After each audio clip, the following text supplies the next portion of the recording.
The MRI scan showed that there was a prostate cancer there and it had spread to the bones.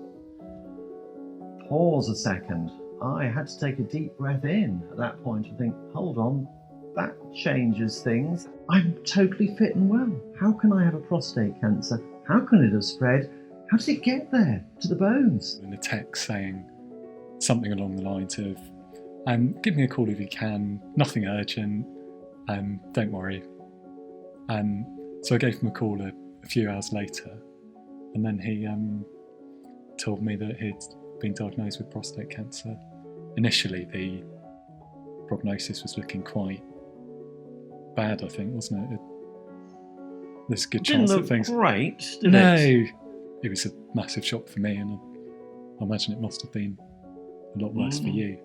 I feel I can take it. I can take the hit. It's happened, it's fate. But probably the toughest thing for me is the telling the family. So I feel I can take it, but there is an element in which I feel I have to make it all right for them.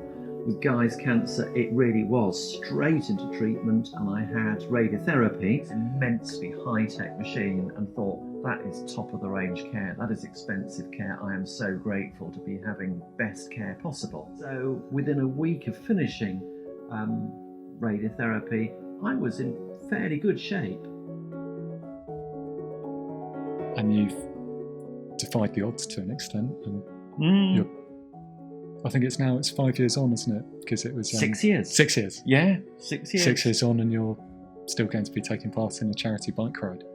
I've always been the GP who cycled. So I think we were brought up on bikes. Our Christmas presents, the moment we grew out of our old bike, would be a new bike. I remember that.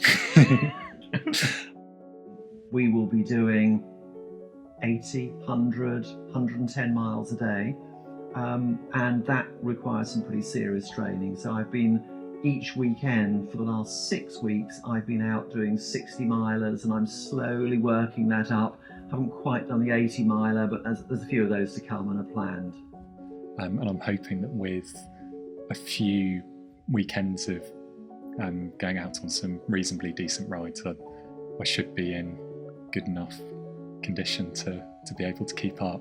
Luke, I think you missed something out there. You are a scary cyclist. I really have to work hard to up my game. You are just super cyclist, and it's awful going on training runs with him. It's just awful. He waits forever at hilltops and then gets impatient and comes down to find me halfway up.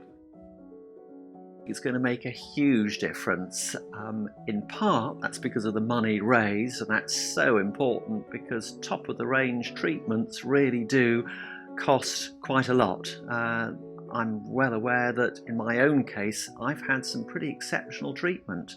It does seem that for my cancer particularly, there are lots of new treatments in the pipeline, and I would love to see those funded. And yet, it isn't all about the money.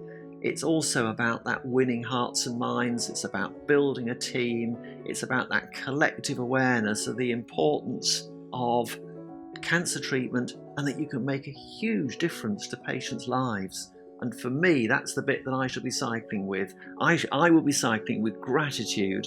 The joys of life since my cancer diagnosis can also be shared with others. That's an important part to me of what this sponsorship, this Liège to London cycle ride is about. Thank you, Guy's Cancer Centre. Thank you, Luke, and I'm really sorry to put you through all this.